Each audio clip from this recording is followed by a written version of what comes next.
आज तारीख है 25। लेक्चर नंबर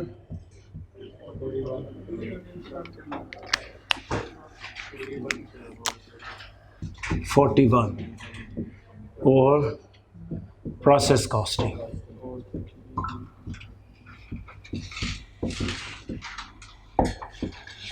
अच्छा जी, इसको थोड़ा सा रिफ़्रेश कर लें। हमने जो पढ़ा है अभी तक, हमने कहा प्रोसेस कॉस्टिंग के अंदर मेनली आपके दो तरह के एरिया से सवाल आते हैं। एक जिसमें हम कहते हैं प्रोसेस कॉस्टिंग का या प्रोसेस अकाउंट का ओपनिंग और क्लोजिंग बैलेंस, एक वो एरिया है। और दूसरा है विदाउट ओपनिंग एंड क्लोजिंग, यानी one is with opening and closing balance और दूसरा है without opening and closing balance. अभी हम जिस एरिया को कर रहे हैं वो है without opening and closing balance of work in process. इसमें हमने कहा मेन चीज़ आपका प्रोसेस अकाउंट बनाना होता है। उस प्रोसेस अकाउंट के अंदर आपकी एक इनपुट साइड होती है और एक आपकी आउटपुट साइड होती है। इनपुट साइड के ऊपर आपका बेसिक रॉ मटेरियल प्लस अगर कोई फर्दर मटेरियल है प्लस आपकी लेबर है या आपकी एफओएच है। और ये जहन में रखें कि आपकी एफओएच जो है वो वर्क इन प्रोसेस में अप्लाइड होती है, अप्लाइड, एक्चुअल नहीं। प्रोडक्शन में एक्चुअल नहीं जाती। वजह उसकी ये है कि हमने बारहा इसको डिस्कस किया है कि एक्चुअल डेटा हमारे पास उस वक्त तक प्रोडक्शन के साथ अवेलेबल नहीं होता, और आपने ये वर्क इन प्रोडक्शन बनाना है तो एक्चुअल डेटा उस वक्त तक अवेलेबल नहीं है। तो लिहाजा हम उसको एफओएच को एस्टिमेटेड बेस के ऊपर कंसिडर कर लेते हैं और फिर उसकी बेसिस पे फर्दर काम करते हैं। अच्छा, इसमें जो अहम एरिया है, एरियाज़ हैं, हमने उसकी डायग्राम भी बनाई थी। हमने कहा without opening and closing balance में एक है मालूम आपने करनी होती है cost per unit and total cost of the output, total cost of the output. इसमें हमने कहा एक है when there is no loss. ये सिचुएशन बहुत ही रेयर है कि जब भी चीज़ों को प्रोसेस किया जाता है तो कोई ना कोई उसका इनएविटेबल लॉस निकलता है, जिसको हम नॉर्मल लॉस कहते हैं। बहरहाल एक है विदाउट लॉस, एक है with normal loss. Normal loss हमने कहा कि ये अनअवॉइडेबल है, ये होना ही होना है, आप इसको कंसीडर करेंगे as a matter of policy. अच्छा, फिर हमने कहा जब आपका नॉर्मल लॉस होता है तो इसमें एक सिचुएशन ये है कि normal loss carries no scrap value. उसमें जो आपकी कॉस्ट आएगी वो आएगी आपकी total input cost divided by the effective या एक्सपेक्टेड आउटपुट। एक्सपेक्टेड आउटपुट कैसे आती है? अगर टोटल इनपुट में से आप माइनस कर दें normal loss, normal loss minus कर दें वो एक्सपेक्टेड आउटपुट आ गया। ये आपका है नॉर्मल लॉस के केस में पर यूनिट कॉस्ट की कैलकुलेशन। ये हमने डायग्राम भी बनाई हुई है। फिर हमने कहा कि when there is a certain recovery value, कुछ रिकवरी हो जाती है, तो उनका जो टोटल इनपुट की कॉस्ट है, जो मटीरियल लेबर एफर्ट वगैरह, उसमें से स्क्रैप वैल्यू माइनस कर दें और डिवाइड उसको एक्सपेक्टेड आउटकम पे कर दें। फिर हमने कहा कि दो पॉसिबिलिटीज़ लॉस की सूरत में और हो सकती हैं। वो है व्हेन नॉर्मल लॉस एक्सीड्स, यानी exceeded by the actual loss. Actual loss ज़्यादा हो गया, नॉर्मल लॉस कम है, तो वो जो एक्चुअल लॉस आपका ज़्यादा हो गया उसका जो एडिशनल पार्ट है in addition to your normal loss, that is called as abnormal loss. और दूसरी पॉसिबिलिटी ये है कि आपका एक्चुअल लॉस नॉर्मल से कम हो गया, तो जितना वो कम हुआ हमने कहा वो एबनॉर्मल गेन है। It is symbolically said as gain, actually it is no gain, it is basically reduction of normal loss, which is very very rare. बहुत कम है कि इसका चांस हो। बहरहाल अगर आपका लॉस नॉर्मल लॉस से बढ़ गया तो वो जो बढ़ा है वो एबनॉर्मल लॉस हो गया। अगर आपका एक्चुअल लॉस नॉर्मल लॉस से कम हो गया तो जो कम हुआ है वो आपका एबनॉर्मल गेन हो गया। ठीक, तो एबनॉर्मल लॉस की सूरत में या गेन की सूरत में हमने कहा इनका अकाउंटिंग ट्रीटमेंट एक ही है, यानी दोनों अपनी कॉस्ट को कैरी करते हैं, दोनों ही reflected at their cost. Abnormal loss हो, एबनॉर्मल गेन हो, उनके सामने एबनॉर्मल लॉस या गेन की कॉस्ट आएगी। ठीक हो गई बात? वो जैसे हमने पर यूनिट कॉस्ट निकाली वो वैसे ही आएगी। अच्छा, फिर ये अपनी कॉस्ट को कैरी करेंगे। फिर इनके अलग अकाउंट बनता है जिसको मैंने कहा था कॉन्करेंट अकाउंट्स है। आपका एक स्क्रैप अकाउंट बनता है, दूसरा आपका एबनॉर्मल लॉस या गेन का अकाउंट बनता है। तो ये हमने अभी तक उसके हमने अकाउंट्स भी देख लिए, स्क्रैप के भी और गेन के भी। सवाल हमने कल इसका बड़ा कॉम्प्रिहेंसिव किया, वो बेसिकली 3 सवाल थे, 3 डिपार्टमेंट्स थे, उसको हमने कर लिया। उस सवाल का थोड़ा आखिरी हिस्सा भी हमारा रहता है जिसमें हमने ये देखना है कि उसके कॉन्करेंट अकाउंट्स की क्या पोजीशन बनेगी। कल वो ज़ुबानी डिस्कशन हो चुकी थी, आपने उसको जाकर घरों में भी किया होगा। हम उसको देख लेते हैं कैसे वो यहाँ पे रिफ्लेक्ट होंगे। तो दो अकाउंट्स आपके रहते थे, एक आपका कौन सा जी, स्क्रैप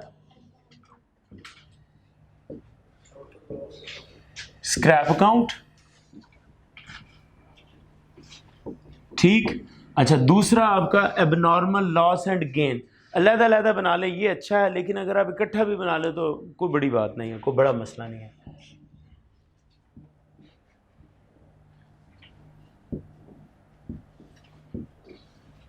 एबनॉर्मल लॉस भी और गेन भी, ठीक है। एबनॉर्मल लॉस और गेन मीन अगर आपका एक्चुअल लॉस नॉर्मल से ज़्यादा हो जाए तो वो एबनॉर्मल लॉस, और अगर कम हो जाए तो एबनॉर्मल गेन।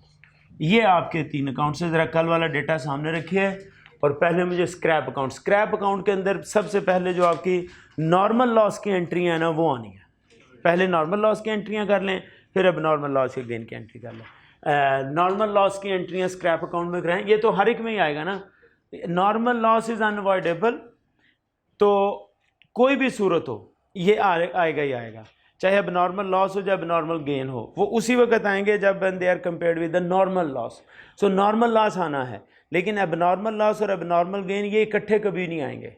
नॉर्मल लॉस के साथ ये एबनॉर्मल लॉस आएगा, ये एबनॉर्मल गेन आएगा, ये इकट्ठे नहीं आ सकते। स्क्रैप अकाउंट बनाइए ज़रा।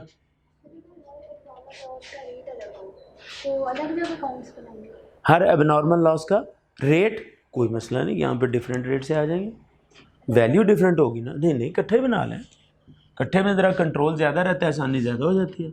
अभी कर लेते हैं, एक रेट लहदा ले देंगे ना, यहाँ पे तो ले देंगे, बल्कि नॉर्मल लॉस के रेट भी लहदा है, उनकी रिकवरी वैल्यू डिफरेंट है ना, रिकवरी वैल्यू डिफरेंट है।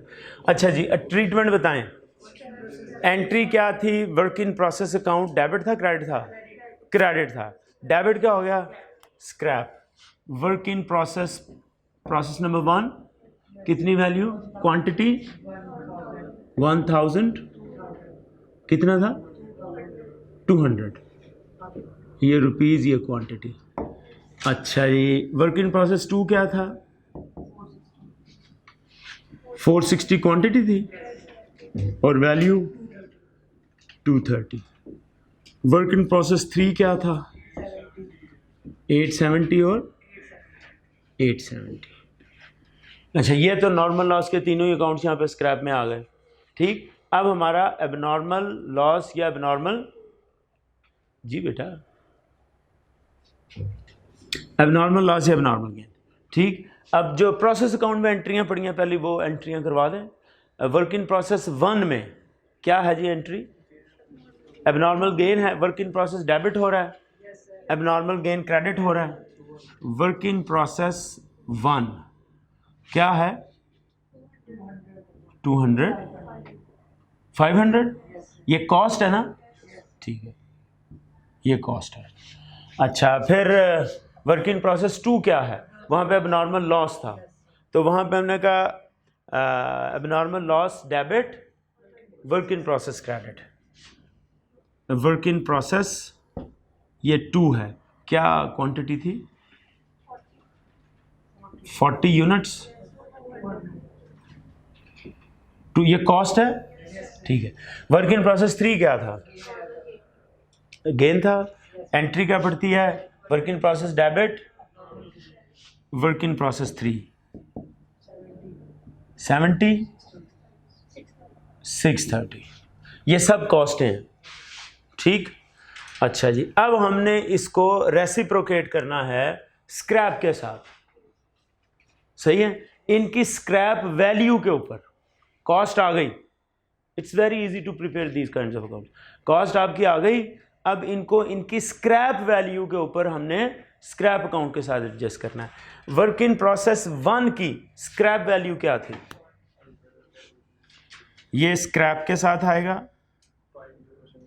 स्क्रैप P1 प्रोसेस 1 जी, 200 यूनिट्स कितने में बिक रहे, 0.2 पे 40, ये ले जाएं जी स्क्रैप में। आप कहें एबनॉर्मल लॉस गेन कितने पे, 200 यूनिट्स 40 में, हाँ चलो जी, ये क्लोज हो गया। स्क्रैप में चला गया, स्क्रैप में एडजस्ट हो गया। अब वर्क इन प्रोसेस 2, अब आपने कहा स्क्रैप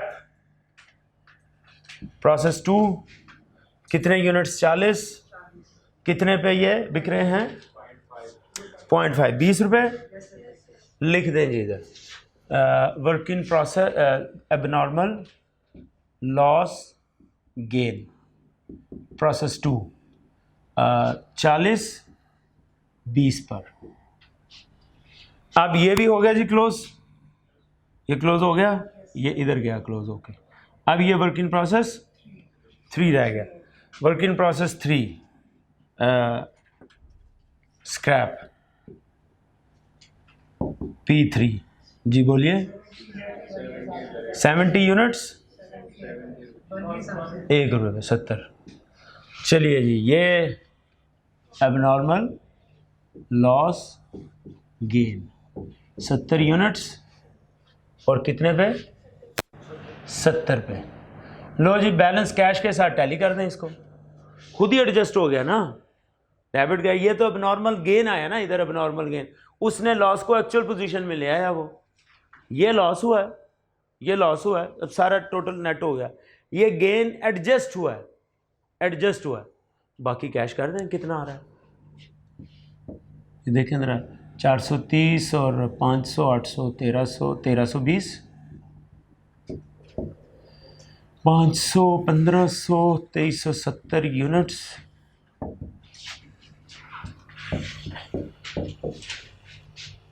बोले जी कैश, बैलेंस सारा कैश ही है इसमें, और क्या है, स्क्रैप का सारा ही बैलेंस कैश है। बोले 2100।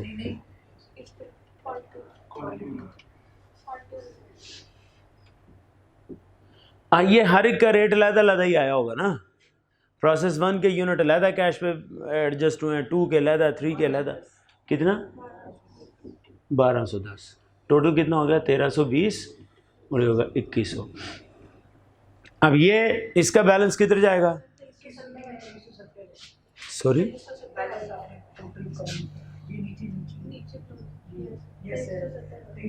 हाँ ठीक है 2370, सही जी। अब यहां पर इसका बैलेंस किधर जाएगा, P&L कितना आ रहा है, ये 500 600 1130 1150 और ये 310 और ये भी 310, कितना आ रहा है जी 840 P&L। बस बात खत्म हो गई, कॉम्प्रीहेंसिव अकाउंट्स आपके बन गए, सही है। तो स्क्रैप इकट्ठा, एबनॉर्मल लॉस एंड गेन इकट्ठा, चीज़ें बड़ी आसानी से कंट्रोल में रहेंगी। अलग-अलग अकाउंट का बनाएंगे तो फिर वो मैनेज नहीं होगा सही, कंट्रोल अकाउंट्स के थ्रू चलें। स्क्रैप में भी आपने तीनों प्रोसेसेस का कंट्रोल अकाउंट बना दिया। पहले हमने कहा कि सारे नॉर्मल लॉस लिख दो, फिर उसके बाद हमने एबनॉर्मल गेन और लॉस का अकाउंट बना दिया, P1 का किया, फिर उसको एडजस्ट कर दिया, P2 का किया, उसको एडजस्ट, P3 का एडजस्ट कर दिया। उधर जो balancing figure I obviously cash है, इधर जो बैलेंसिंग फिगर आई P&L है।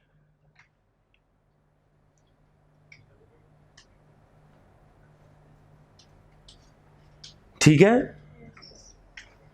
नेक्स्ट क्वेश्चन मैंने दिया था होम असाइनमेंट के तौर पे। होम असाइनमेंट हम यहां पर भी डिस्कस करते होते हैं,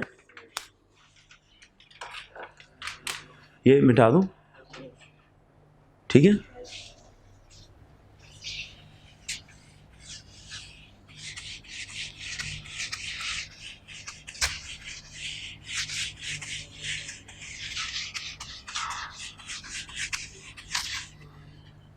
अच्छा, अब हमने करना है question number, answer to question number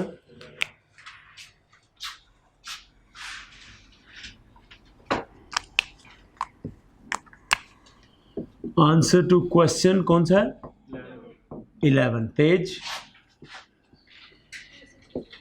262।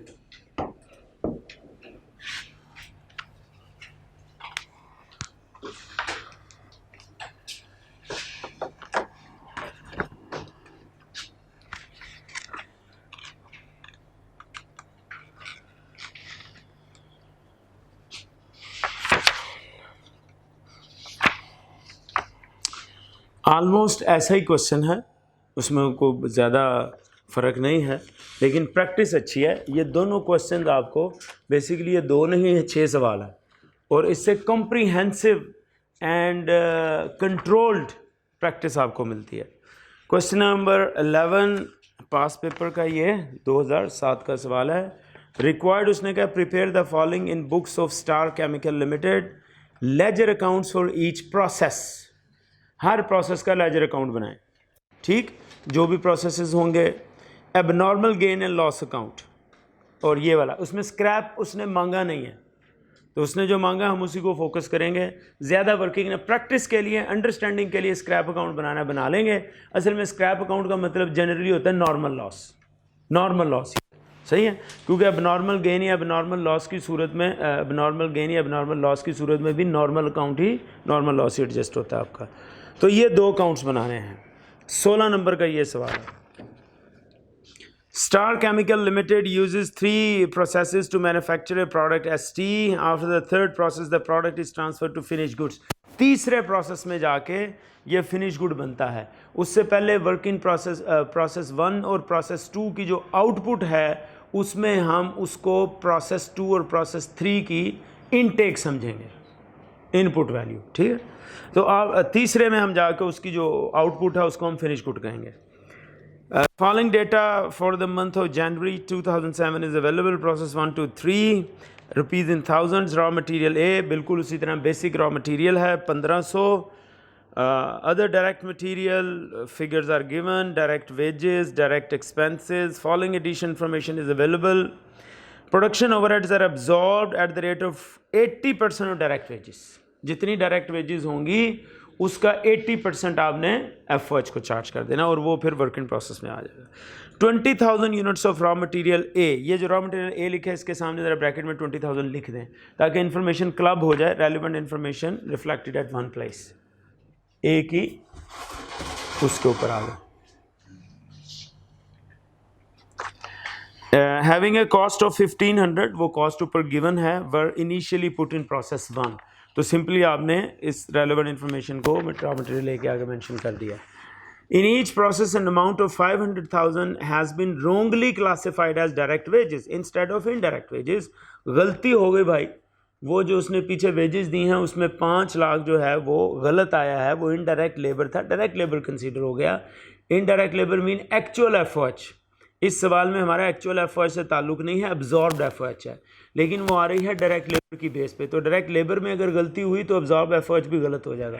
अब ये 5 लाख उसने गलती से डायरेक्ट वेजेस में लिख दिया, उसको माइनस कर दें, गलती ठीक कर दें। डायरेक्ट वेजेस है 5,000, 6,000, 8,000, इसमें से 500 माइनस कर दें, एक्चुअल फिगर आ जाए। कर लें ज़रा हर एक की सामने एग्जैक्ट फिगर लिख लें, ताकि हमें ये ठीक हो जाएगा, तो फिर ऑब्वियसली एफओएच अप्लाइड भी ठीक हो जाएगा। सही है, ये 5 लाख की एंट्री जाएगी एफओएच कंट्रोल में, एक्चुअल एक्सपेंस, लेकिन actual expense is not reflected in the process account, वो उसमें नहीं आना। लिहाजा सिर्फ ये जो एब्जॉर्ब्ड की फिगर है ना, वो जो भी होगी वो हम लेके जाएंगे। तो लेबर की फिगर आपकी हो गई 4,500, 5,500 एंड 7,500। अब इसका जो 80% होगा, इसका जो करेक्टेड फिगर 80% होगा, वो वर्क इन प्रोसेस में एफओएच के तौर पर रिफ्लेक्ट हो जाएगा। Actual output obtained during the month was as under: 18,500, 16,000, 16,000. Normal loss in each process is 10, 10, 5. Scrap value per unit is 100 for process 1, 200 for 2, and 300 for 3.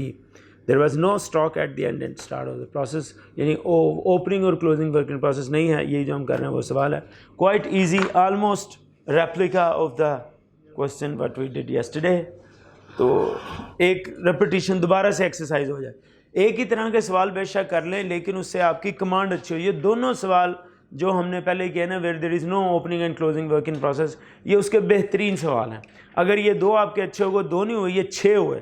इसमें normal loss की practice, अब normal loss की practice, अब normal gain की practice, उसकी scrap value की practice, उनकी पर यूनिट कॉस्ट की प्रैक्टिस, वो सारी चीज़ों की प्रैक्टिस इसमें मौजूद है। लिहाजा ये 2 सवाल आपके मास्टर क्वेश्चंस हैं। इनको अगर आपने अच्छे तरीके से कर लिया तो इट मीन्स कि आपका ये वाला एरिया कि where there is no opening and closing work in process, it's done. ये अकाउंट्स हैं जनाब, work in process A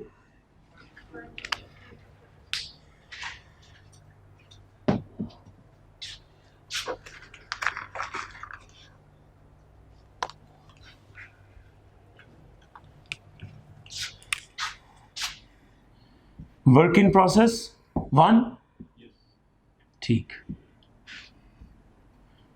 quantity rupees,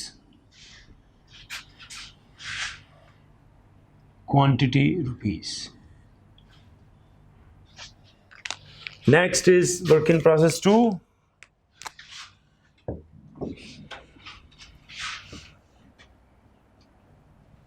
quantity rupees।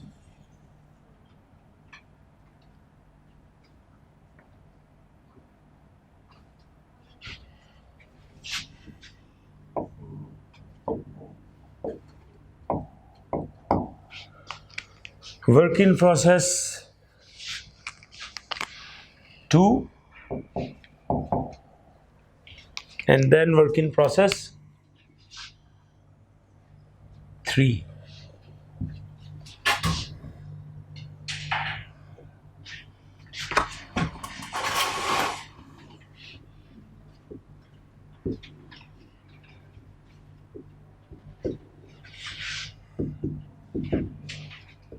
साथ साथ बेशक दोबारा से कर लें इसको, जिन्होंने पहले भी किया है वो दोबारा कर लें। Practice very important. Quantity rupees. चलिए जी, work in process 1 start with basic raw material कितना है 1500 यूनिट्स, 20,000 यूनिट्स, 50 ये रुपीज 1000 में है 1500। देन डायरेक्ट मटेरियल फर्दर, हाँ जी कितना 2500। Then direct labour corrected 2500, 4500। then absorbed, ठीक, at the rate of 80% labor 3600। चलिए कॉस्ट पूरी हो गई। अच्छा जी, डायरेक्ट एक्सपेंस कितना 1600। आउटपुट नॉर्मल लॉस है ना, कितना 10%। ऑब्वियसली इनपुट का होगा क्वांटिटी 2000 रेट हम बाद में लिखेंगे। अब इसमें फिनिश गुड्स नहीं, क्या लिखूं आउटपुट किसको जा रही है प्रोसेस टू लिखेंगे।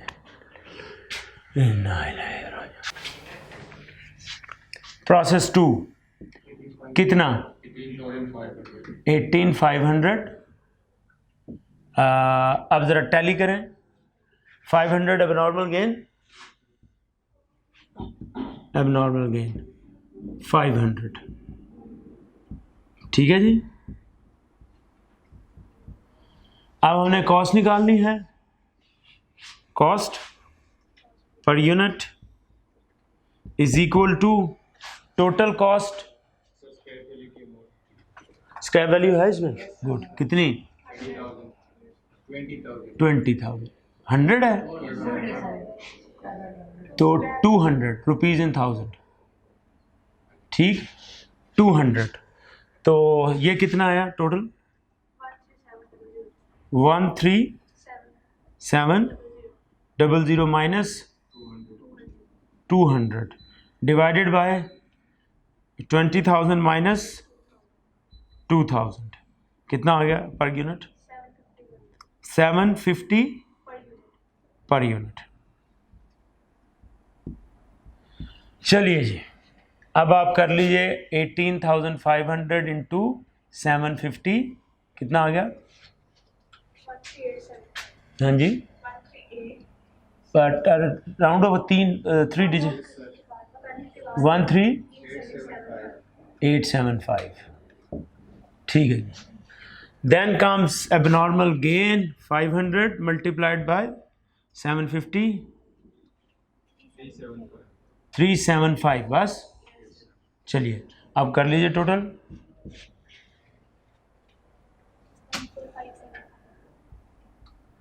14,570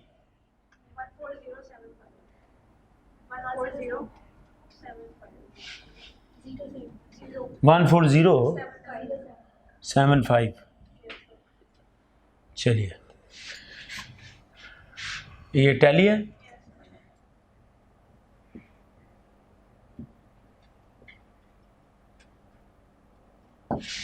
It's over. Then comes work in process 2. Process 1 कितना? 18,500 units, 13875 और मटेरियल 3200, ये भी रुपीज़ इन 1000 है। हाँ जी, लेबर 55 करेक्टेड है ना? और FOH अप्लाइड 4400, डायरेक्ट एक्सपेंस 1885। अच्छा जी, आउटपुट पे क्या लिखूं? अच्छा नॉर्मल लॉस पहले लिख लीजिए, एट द रेट ऑफ 10%, 1850। इसकी है स्क्रैप मिल के यानी 200 हो गई, 370। आगे क्या लिखूं? Process 3 16,000 units. अच्छा जी, टैली कीजिए। एबनॉर्मल लॉस आ रहा है, एबनॉर्मल लॉस कितना? 650। चलिए जी, 18,500 यहाँ पे आप देखते हैं per unit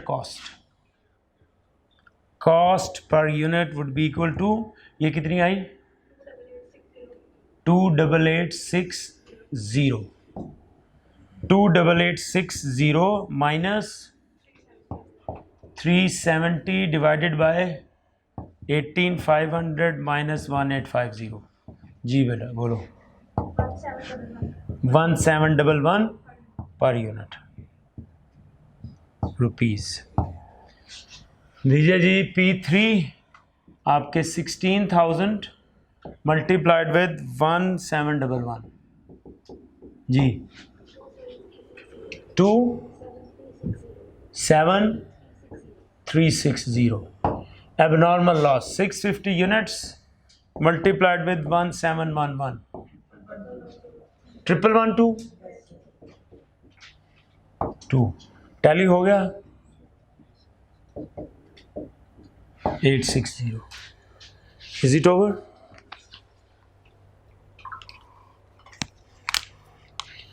Three. Start with process 2. 16,000 27360 material 4,000 labor 7,500 FOH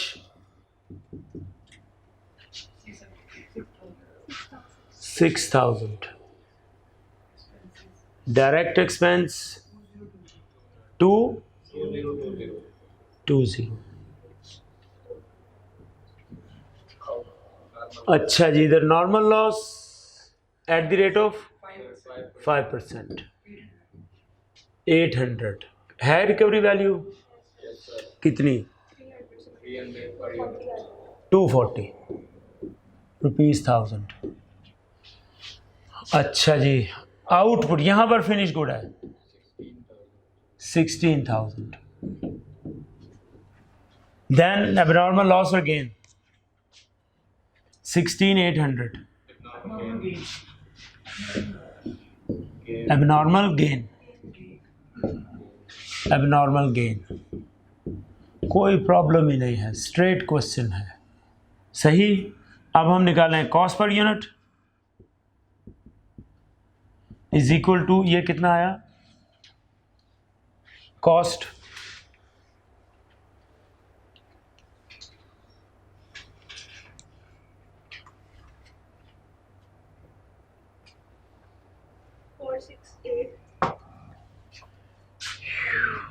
four six eight 46898 minus 240 divided by 16,000 minus 800, क्या आई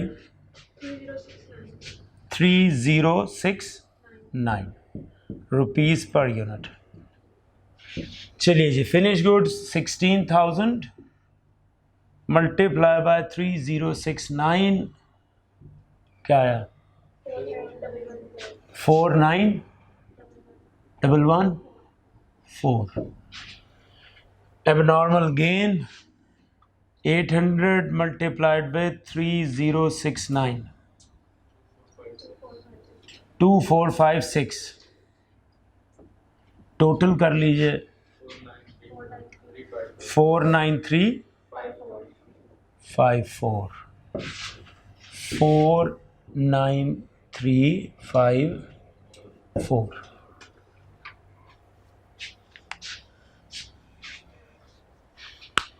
ठीक।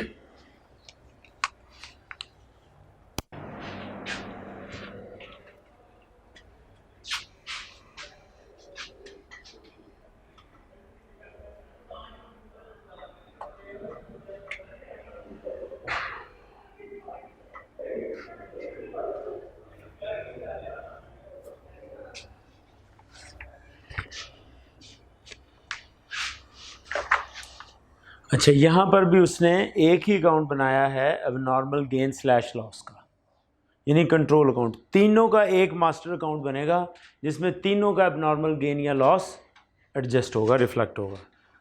ये हो गया जी।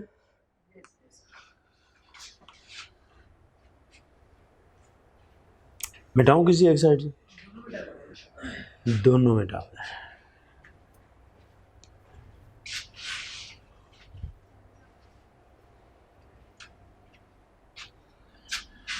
ये हो गया ना नोट।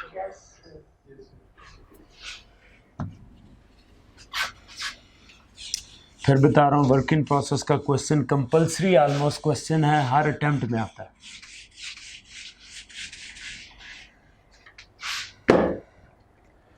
एबनॉर्मल लॉस और गेन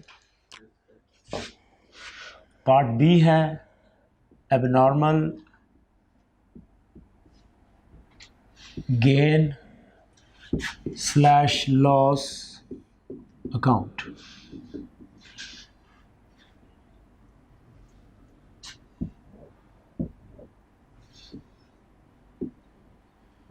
क्वांटिटी ₹1000, ₹1000 क्वांटिटी। हाँ जी, तीनों अकाउंट्स की एंट्रियां मौजूद हैं। पहले अकाउंट के अंदर वर्क इन प्रोसेस 1 में वर्क इन प्रोसेस डेबिट हो रहा था, क्रेडिट हो रहा था एबनॉर्मल लॉस और गेन। अच्छा, वर्क इन प्रोसेस क्रेडिट हो रहा था जनाब उधर, वर्क इन प्रोसेस 1 कितना 500 यूनिट्स, कॉस्ट थी ना 375। अच्छा, इसको बेशक इधर स्क्रैप से काउंटर कर दें, इसका इधर ही बेशक स्क्रैप लिख लें, डिफरेंट वैल्यू ना स्क्रैप की। स्क्रैप इसका 500 का कितने एट द रेट ऑफ 100 कितना हो गया 50। एक प्रोसेस पूरा हो गया आपका। ठीक। अब प्रोसेस 2 में क्या था, प्रोसेस 2 में एबनॉर्मल लॉस था, गेन नहीं था, तो work in process credit, abnormal loss gain debit. Work in process 2 ठीक, कितनी क्वांटिटी 650, कॉस्ट 1112। इसको अभी इसके स्क्रैप के साथ काउंटर करना। कितना है स्क्रैप स्क्रैप 650, 130 प्राइस ना, 130। चलो ये 2 काउंट खत्म हो गए। प्रोसेस 3 एबनॉर्मल गेन है, एबनॉर्मल गेन है जी। वर्क इन प्रोसेस 3 कितने यूनिट्स? 800 यूनिट्स, 256। इधर ही स्क्रैप इसका बना दें, scrap at the rate of 800 to 40 बन गया अकाउंट। 5 मिनट लगे, 4 नंबर का सवाल है। और ये डेफिनेटली ये क्योंकि बच्चा मेहनत करता है वर्क इन प्रोसेस के अकाउंट पे। ये जो 2 कॉन्ट्रा अकाउंट्स होते हैं ना, स्क्रैप और एबनॉर्मल, इसमें कंफ्यूजन रहती है, पक्की बात आपको बता रहा हूं। तो इसका आसान तरीन तरीका है, जितना मर्जी, इससे कॉम्प्लेक्स नहीं होगा कि आपको एबनॉर्मल गेन भी आ रहा है, एबनॉर्मल लॉस भी आ रहा है, स्क्रैप भी आ रहा है, डिफरेंट वैल्यूज़ पे आ रहा है। तो इसका हल क्या है कि आप पहले प्रोसेस 1 को ले लें, उसको स्क्रैप के साथ एडजस्ट करके उसको फाइनल कर दें, फिर प्रोसेस 2 को ले लें, उसको स्क्रैप के साथ फाइनल, फिर 3 को ले लें स्क्रैप के साथ। अब बैलेंसिंग फिगर आनी है, और वो किसको जाएगी? P&L को। कितनी है जी ये फिगर? डेबिट साइड पे 155, अच्छा P&L की इधर आ रही है, P&L 1559। ये क्वांटिटी के रुपीस, चलो रुपीस लिख देते हैं, क्वांटिटी की ज़रूरत नहीं है, क्वांटिटी तो बैलेंस ही है, वो साथ साथ काउंटर करते रहे। इधर क्वांटिटी कितनी आ रही है? 1950। ये फिगर क्या है? 2961। फिनिश। बहुत स्कोर कंप्रीहेंसिव कर लें, 4 नंबर इसमें और डाल लें, तो कौन सा अकाउंट बन सकता है? स्क्रैप का अकाउंट बन सकता है। तो अगर आया तो कोई मुश्किल है? तीनों अकाउंट्स का स्क्रैप अकाउंट यहाँ पे ले आए, और ये जो हमने काउंटर एंट्री डाली है यहाँ पे, ये उधर एडजस्ट कर दें, तो उसकी जो बैलेंसिंग फिगर होगी वो क्या होगी? स्क्रैप की बैलेंसिंग फिगर कैश हो गया जी। सो 3 अकाउंट्स आपके बने, उसका स्क्रैप अकाउंट भी अब आपके लिए कोई मुश्किल नहीं है, उसका नॉर्मल। और यही मैं आपको बताऊं प्रॉब्लमेटिक, जब मेजॉरिटी डिसीजन होगी ना, वो होगा ये अकाउंट्स उनके कंफ्यूज होंगे। आपका ये अकाउंट क्लियर हुआ तो you will get the edge. और ये पक्का सवाल है अल्लाह के फजल से। अब थोड़ा सा वर्किंग प्रोसेस की तरफ चलते हैं, इसको एक दफ़ा फिर गो थ्रू कर लो, कोई सवाल हो पूछो। स्क्रैप असल में नॉर्मल लॉस और स्क्रैप एक चीज़ है। नॉर्मल लॉस मैंने कहा था टेक्निकली ठीक नहीं है लफ्ज़, क्यों? मैंने वजह बताई थी। हाँ, नॉर्मल लॉस की तो कॉस्ट होती कोई नहीं, वैल्यू वो तो ज़ीरो, वो तो नॉर्मल लॉस टेक्निकली फिर ज़ीरो पे आएगा ना। उसकी वैल्यू तब आती है जब वो स्क्रैप में जाता है। अगर स्क्रैप वैल्यू है तो फिर उसकी कोई ना कोई स्टैंडिंग है। लिहाजा नॉर्मल लॉस अगर कहे भी तो वो एक्चुअली स्क्रैप अकाउंट है, तो नॉर्मल लॉस कह दे तो नॉर्मल लॉस का अकाउंट बना दे। Scrap and normal loss one in the same thing. और जरा रिव्यू कर लो, सोचो कोई क्वेश्चन है तो करो।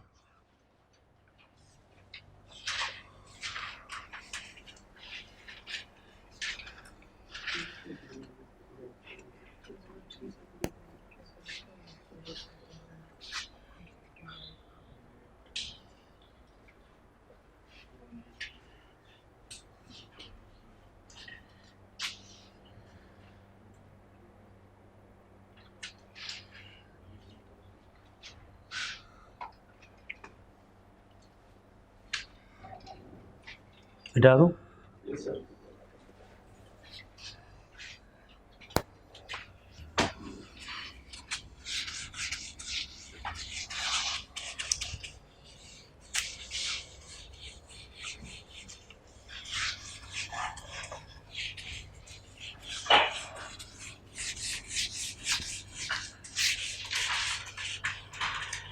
ये बेटा याद रखना, ये YouTube के ऊपर आज का लेक्चर जाना है, सही है।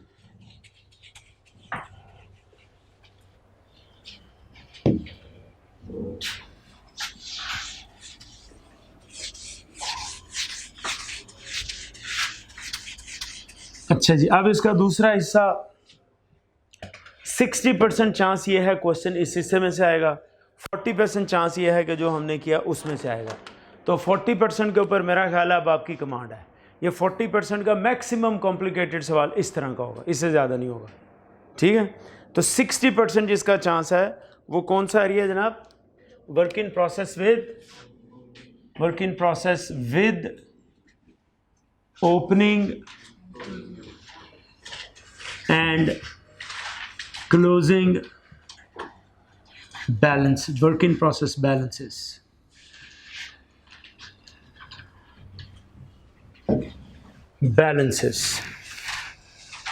इसके जो फीचर्स हैं, इंपॉर्टेंट फीचर्स जो इसमें आएंगे वो आएंगे। सबसे पहले ये तो आपको पता है ना, ओपनिंग बैलेंस क्या है, क्लोजिंग बैलेंस क्या है वर्क इन प्रोसेस का, क्योंकि इट्स एन इन्वेंट्री। इन्वेंट्री आपका एसेट होता है, एसेट का ओपनिंग क्लोजिंग बैलेंस हो सकता है। अच्छा, इसके ओपनिंग क्लोजिंग बैलेंस में कोई ना कोई जॉब होती है, असाइनमेंट होती है, उसमें फर्दर अगर हम उसको स्प्लिट करें तो ओपनिंग या क्लोजिंग बैलेंस की जो कॉस्ट है, it is actually the total cost of cost components. Cost components कौन कौन से हैं? Material, labour, FOH. तो लिहाजा जो आपके वर्क इन प्रोसेस इन्वेंट्री की कॉस्ट आ रही है, वो अगर हम उसको स्प्लिट करें तो आपकी 3 दूसरी कॉस्टें निकल सकती हैं। कौन कौन सी? मटेरियल की, लेबर की, एफओएच की। क्योंकि वर्क इन प्रोसेस की जो क्लोजिंग इन्वेंट्री है ना कॉस्ट की, वो इटसेल्फ कोई कॉस्ट नहीं है, it is the sum of other costs. वो दूसरी कॉस्ट का सम है। और वो कौन कौन सी कॉस्ट हो सकती हैं?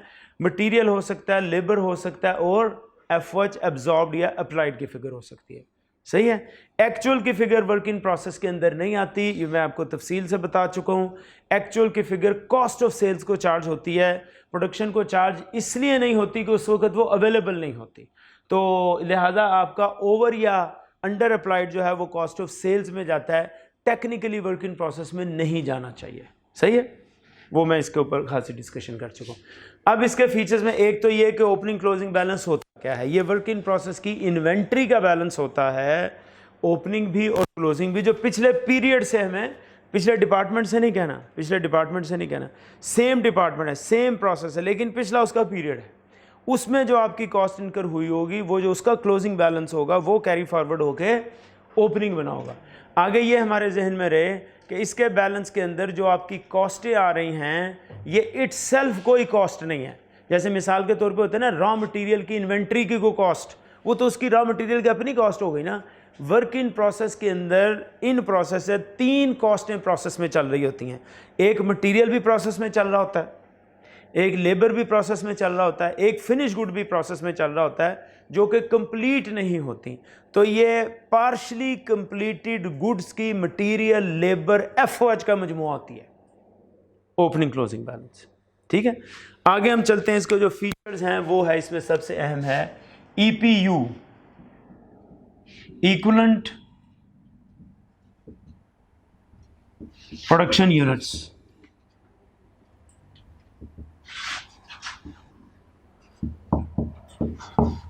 ठीक, these are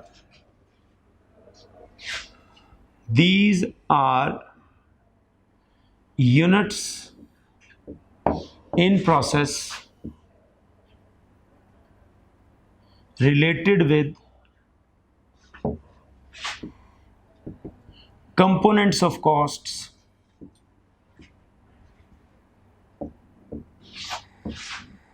i.e. material, labor and FOH.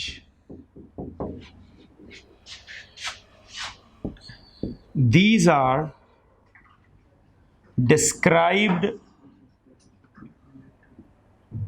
in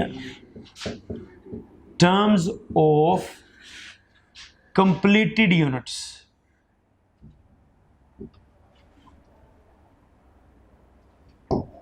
ठीक, ब्रैकेट में लिख लें वेदर फिनिश्ड और पार्शली फिनिश्ड।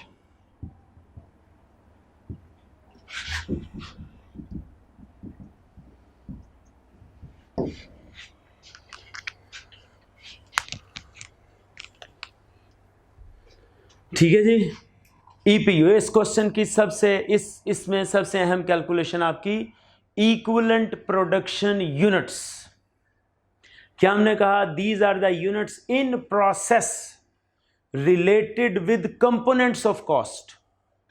क्योंकि हम बात कर रहे हैं प्रोसेस कॉस्टिंग की, कॉस्ट की, तो कॉस्ट वर्क इन प्रोसेस से रिलेटेड 3 कंपोनेंट्स की हो सकती है जो हम पहले डिस्कस कर चुके हैं। इन यूनिट्स पर मटेरियल की कॉस्ट, इन यूनिट्स पर लेबर की कॉस्ट, इन यूनिट्स पर एफओएच की कॉस्ट।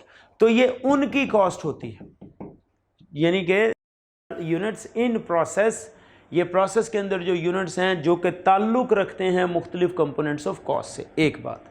दूसरी बात, these units are described in terms of completed units, equal completed units, जैसे वेदर फिनिश्ड और पार्शली फिनिश्ड।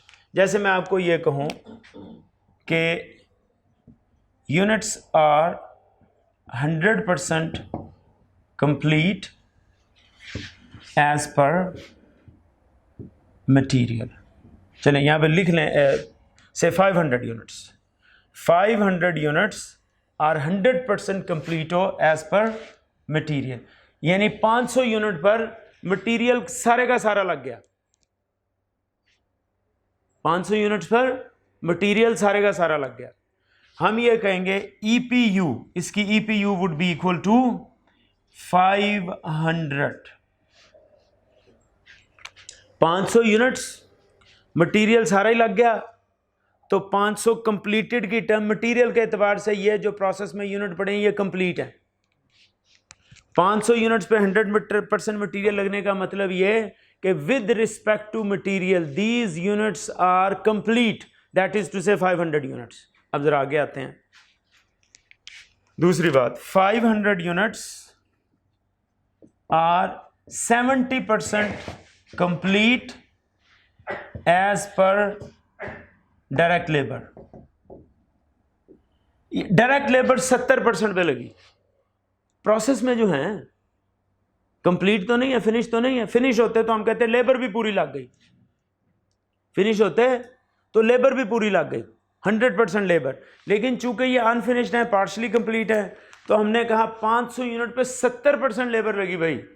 तो कंप्लीट यूनिट के एतबार से EPU would be 500 into 70% is equal to 350 units. Complete unit के एतबार से 500 यूनिट जिन पे 70% लेबर लगी है वो कंप्लीट के एतबार से 350।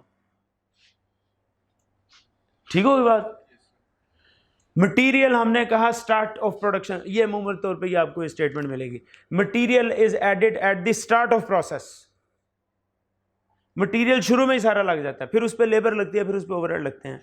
तो इसका मतलब है मटीरियल तो 100 का 100% शुरू में ही लग गया। तो मटीरियल के एतबार से वो यूनिट जिन पे शुरू में ही सारा मटीरियल लग गया वो 100% मटीरियल के एतबार से कंप्लीट हो गए। तो हमने कहा ईपीयू, या मैंने मिसाल दे दी, 500 units 100% complete as to material. यहाँ पर हो सकता है वो 90% कह दे, 60% कह दे, 70% कह दे, लेकिन जनरली जब आपकी कन्वर्जन होती है ना, यानी लेबर उसके ऊपर लगती है, तो वो सारा मटीरियल आपको इकट्ठा दे देते हैं। जनरली ऐसे होता है, फिर उसके ऊपर आप अपनी लेबर वगैरह का काम शुरू कर देते हैं। ठीक हुई बात। अच्छा, लेबर जनरली, लेबर और ओवरहेड, अब हमने पिछले कई सवालों में देखा है कि लेबर जो है, एफओएच जो है, वो लेबर की बेस पे ऐड होता है। जैसे हमने पिछले भी सवाल में पढ़ा ना, जितनी कॉस्ट है उसका 80% लेबर एफओएच लगा लो।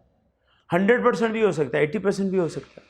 चलो मैं इधर ये कहता हूँ, तीसरा पॉइंट में लिख देता हूँ,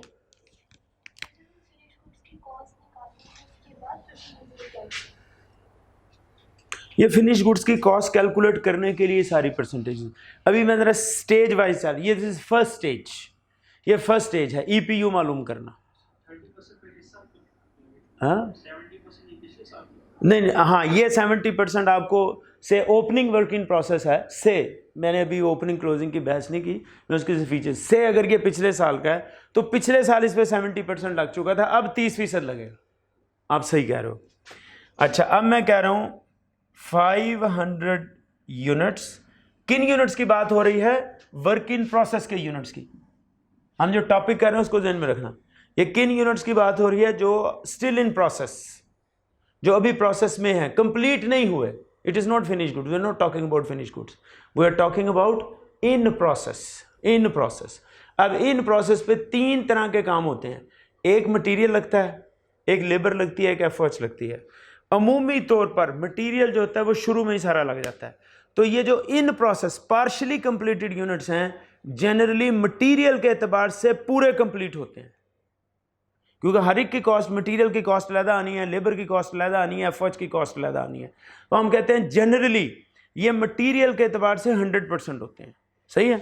तो हमने कहा कि when you say 500 units are 100% complete as material, so these 500 partially completed units are 500 completed units as far as material is concerned, as far as material is concerned।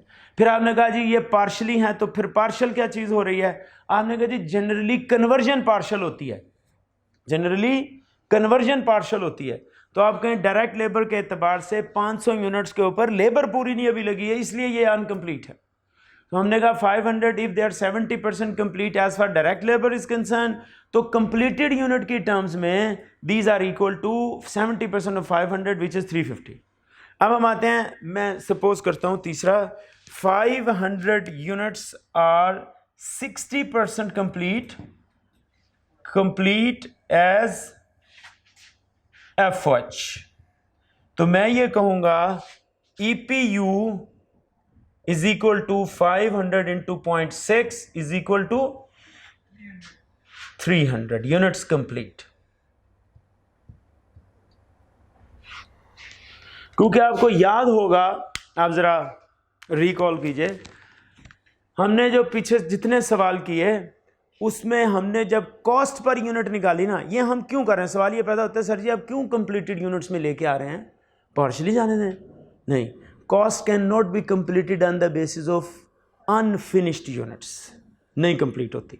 हमने फार्मूला पीछे किए, कितने सवाल किए, उसमें सब में ये था टोटल कॉस्ट जितनी भी इनकर हुई डिवाइडेड बाय कंप्लीटेड यूनिट्स था, जो हमने कहा ना expected output, that was mentioned in terms of completed finished units, partially completed नहीं थे। पार्शली कंप्लीटेड की कॉस्ट नहीं निकलती होती, कॉस्ट निकलती है कंप्लीटेड की।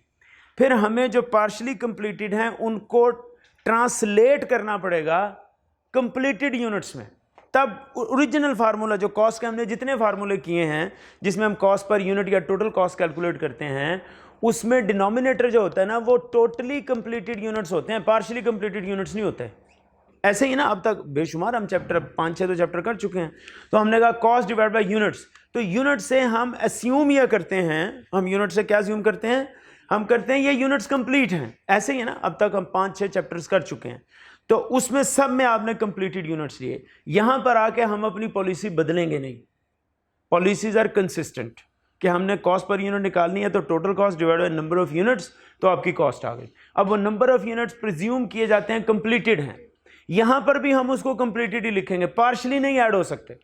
तो फिर पार्शली कंप्लीटेड यूनिट्स को कंप्लीटेड में ट्रांसफर करना पड़ेगा। उसको ट्रांसफर करने के लिए EPU का कॉन्सेप्ट है कि अगर आपका, लेकिन इसमें हर एक के ऊपर चूंकि कॉस्ट कंपोनेंट के एतबार से level of work is different, stage of completion is different, तो लिहाजा स्टेज ऑफ कंप्लीशन के एतबार से कॉस्ट आएगी। मटेरियल अमूमी तौर पे 100% कंप्लीट होता है। हम कहते हैं जी EPU इक्विवेलेंट प्रोडक्शन, फिर ज़हन में रहे EPU हम क्यों कैलकुलेट करना चाहते हैं? To calculate the units in term of finish units, क्योंकि अनफिनिश यूनिट्स की बेस के ऊपर कॉस्ट नहीं कैलकुलेट होती। ये सारी बातें ना लॉजिकल ज़हन में रखनी है। अनफिनिश यूनिट्स के ऊपर कॉस्ट नहीं कैलकुलेट होनी, कॉस्ट होनी है फिनिश यूनिट्स के ऊपर कैलकुलेट।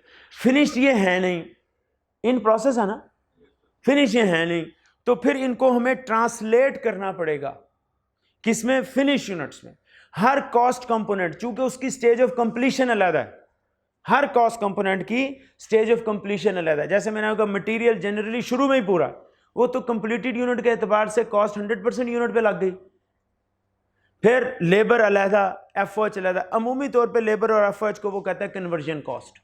हमने पहले भी पढ़ा हुआ है कि लेबर और एफओएच मिलकर कन्वर्जन कॉस्ट बनती है। तो कन्वर्जन कॉस्ट की इकट्ठी अमूमी तौर पे stage of completion they, generally ऐसे होगा, लेकिन वो वेरी भी कर सकता है। वो कह सकता है नहीं जी लेबर की स्टेज ऑफ कंप्लीशन और है, एफओएच की स्टेज ऑफ कंप्लीशन और है। कोई थंब रूल तो नहीं है दोनों की स्टेज ऑफ कंप्लीशन एक होगी, तो दोनों की डिफर कर सकती है। अगर ये मैंने डिफरेंट को सपोज किया, मैंने कहा कि जी अगर आपके पार्शली कंप्लीटेड यूनिट्स 500 हैं लेकिन लेबर के एतबार से 70% कॉस्ट लगी है, तो कंप्लीटेड यूनिट के एतबार से 350 होंगे। फिर बता दूं कंप्लीटेड यूनिट हम इसलिए चाहते हैं कि कॉस्ट कैलकुलेट ही कंप्लीटेड यूनिट की बेस पे होती है, वो पार्शियल कंप्लीटेड यूनिट पे कैलकुलेट नहीं होती। ठीक हुई बात। फिर हमने कहा कि एफओएच भी हमने कहा उसकी स्टेज ऑफ कंप्लीशन पर डिपेंड कर रहा है, कितना परसेंट एफओएच लग चुका है। अगर आपने कहा 60% है तो हमने कहा फिर कंप्लीट यूनिट के एतबार से ये 300 यूनिट्स हैं। जनरली मैं आपको बता दूं लेबर और एफओएच दोनों की कन्वर्जन कॉस्ट कहलाई जाती है ये, और कन्वर्जन कॉस्ट की स्टेज ऑफ कंप्लीशन अमूमी वो एक ही देता है। यानी आपको कहता है these units are 60% complete as पर कन्वर्जन कॉस्ट।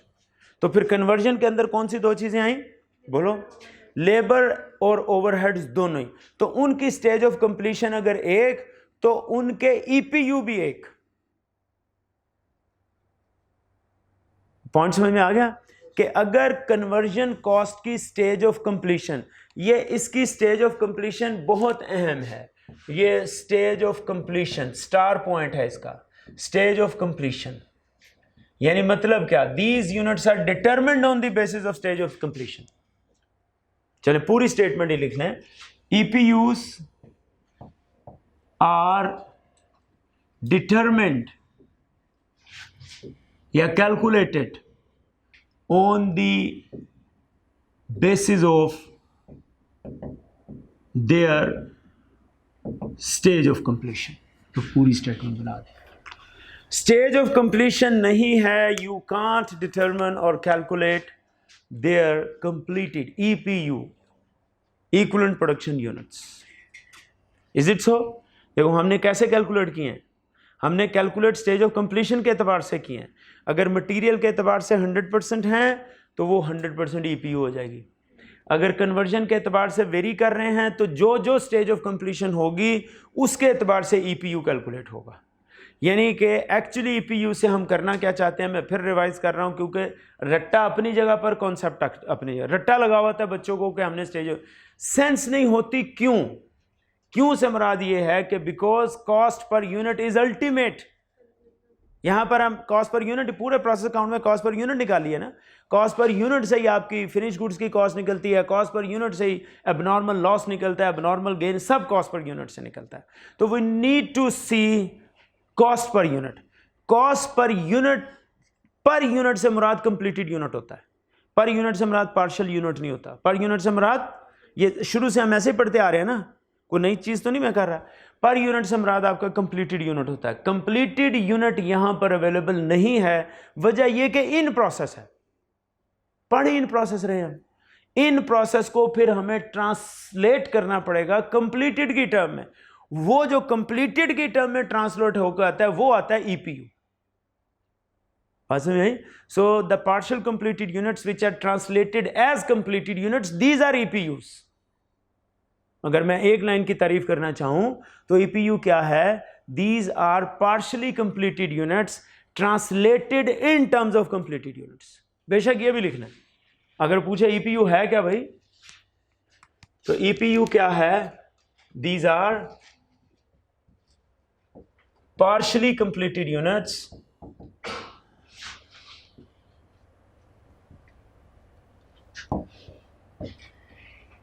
translated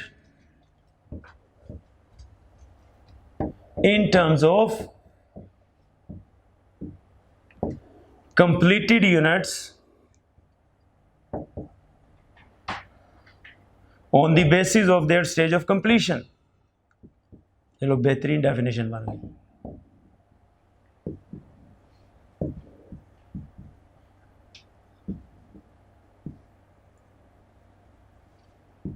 लो भाई, ईपीयू अच्छी तरह से समझ में आ गया? क्या है ईपीयू? अगर डेफिनेशन आ जाए तो ईपीयू क्या है? These are partially completed units translated in terms of completed units on the basis of their stage of completion. ये बुक में ये ऐसी डेफिनेशन नहीं मिली, बुक में तो जो हमें वो मिला इधर उधर से हमने मेंशन कर दिया, लेकिन ये जो अब मैं पढ़ा रहा हूँ, जो प्रोसेस कर रहा हूँ, ये वो चीज़ है। नेक्स्ट में हो सकता है हम इसी चीज़ को बुक में ले आएँ, वो ज़रा जेन्युइन सी बात हो जाएगी। अभी हमने ये जो बुक है ये ऑलमोस्ट आई कैप का ही रेप्लिका है, उसको थोड़ा सा ट्रांसलेट कर सिंपल वर्ड्स में कहीं जगह कर दिया, समराइज़ कर दिया, लेकिन ऑलमोस्ट ये आपके आई कैप की बुक है। लेकिन ये जो मैं आपको सिखा रहा हूँ, वहाँ पर वर्डिंग, वहाँ पर स्टेटमेंट, वहाँ पर क्वेश्चंस के सॉल्यूशंस, वो बाज़ जगह पर ख़ासे मुख्तलिफ भी हैं, तो आपने इसको फॉलो करना है, ठीक है? बुक में ऑब्वियसली ये सारे टॉपिक्स मौजूद हैं, लेकिन ये जो मैं आपको बताऊँ, ये क्रक्स है, ये समरी है। आप ईपीयू को यहाँ से पढ़ लें, आई कैप की बुक से पढ़ लें, इस तरह से वो डिफ़ाइन नहीं है। तो ये तो ऑब्वियसली स्टूडेंट की साइकी को सामने रख के टीचर पढ़ा रहा होता है, तो ये आपकी साइकी जो मैंने कैलकुलेट करवानी है, जो न्यूमेरिकल्स होने हैं, उसकी बेसिस पर ये डेफिनेशन है। Is it okay? पूरी समझ में आ गई? अच्छा, इसका फीचर नंबर 2, ये सबसे अहम फीचर ये था, बाकी सब सब्सिडरी फीचर हैं। सबसे अहम फीचर ये है कि आपने ईपीयूज बनाने हैं, जहां पर इन प्रोसेस आपका ओपनिंग या क्लोजिंग बैलेंस आएगा, वहाँ की सबसे अहम कैलकुलेशन उसके ईपीयू बनाना है। और ईपीयू मेरे हाल में आपको समझ में आ गए होंगे, सही है? वो बोलो भी तो सही। तुम कह रहे हो नहीं समझ में आए? वो यार तू सिर ते सही लाया, अगर यूं करते हो तो मैं समझ, यार नहीं आए तो ये करो। हर एक का यूनिट अलहदा बनेगा, मटेरियल का अलहदा बनेगा, लेबर का अलहदा बनेगा, फर्ज का अलहदा, फिर इनकी कॉस्टों की अलहदा कैलकुलेशन होगी। मैं आ रहा हूँ उसकी तरफ, पहले ये समझ में आ गया पूरा? चलें नेक्स्ट, ये ज़रा अलहदा लिख लीजिएगा, ये उसकी बड़ी प्रिसाइज आपके सामने डेफिनेशन आ गई। ये थोड़ी सी डिटेल्ड है, ये प्रिसाइज है।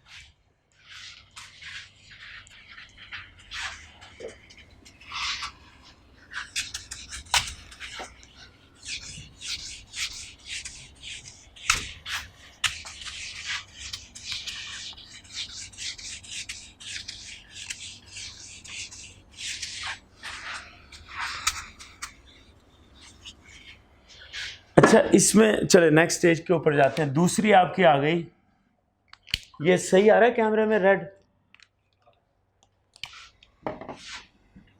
दूसरी चीज, दूसरा इसका फीचर वो ये है, कॉस्ट पर इक्विवेलेंट यूनिट्स।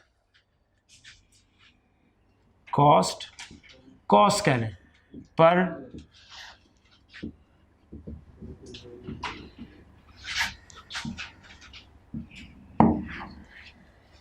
कॉस्ट जी,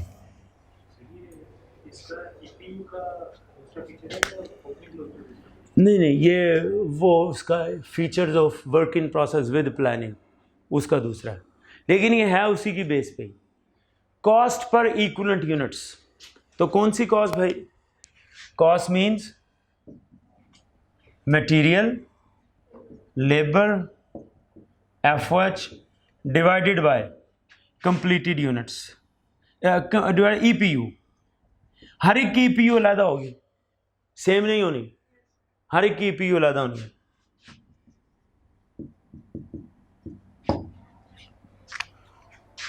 यही फार्मूला बनता है ना कॉस्ट पर इक्विवेलेंट यूनिट। तो कॉस्ट, कौन सी कॉस्ट? मटेरियल की, लेबर की, एफएच की, डिवाइडेड बाय देयर रिस्पेक्टिव ईपीयूज, उनके अपने अपने, क्योंकि डिफरेंट हो गए ना। मटेरियल के जैसे हमने कहा अगर 100% हैं तो कन्वर्जन यानी लेबर और एफर्ज के डिफरेंट हैं, हर एक के अपने अपने रिस्पेक्टिव ईपीयू पे डिवाइड होगी और हर एक की अपनी अपनी कॉस्ट आएगी। तीसरी इसकी स्टेटमेंट है, तीसरी स्टेटमेंट ऑफ, अच्छा ये सब स्टेटमेंटें हैं।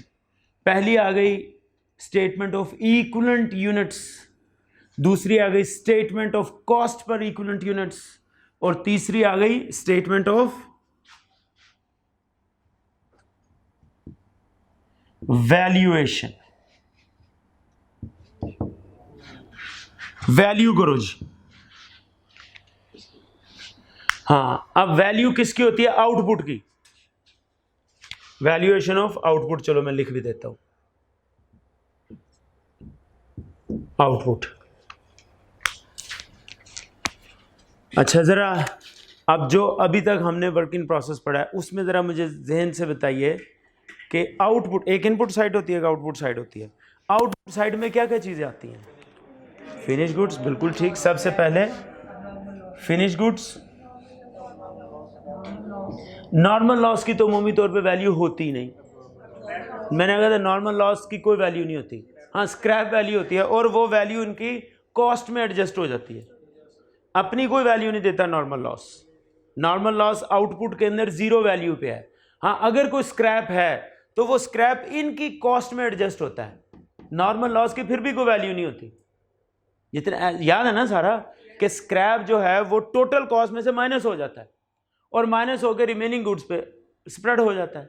तो नॉर्मल लॉस की फिर भी कोई वैल्यू नहीं होती। सही है। एक आपने कहा फिनिश गुड, दूसरा आपने क्या कहा? Abnormal loss. और गेन भी तो हो सकता है, उलट है ना। एबनॉर्मल लॉस उलट है। वर्क इन प्रोसेस में नॉर्मल लॉस के साथ एबनॉर्मल लॉस अलहदा आ सकता है और एबनॉर्मल गेन अलहदा आ सकता है। ठीक है बात? इट में भी, चलो मैं इधर ही लिख देता हूं, एबनॉर्मल गेन। और क्या आ सकती है?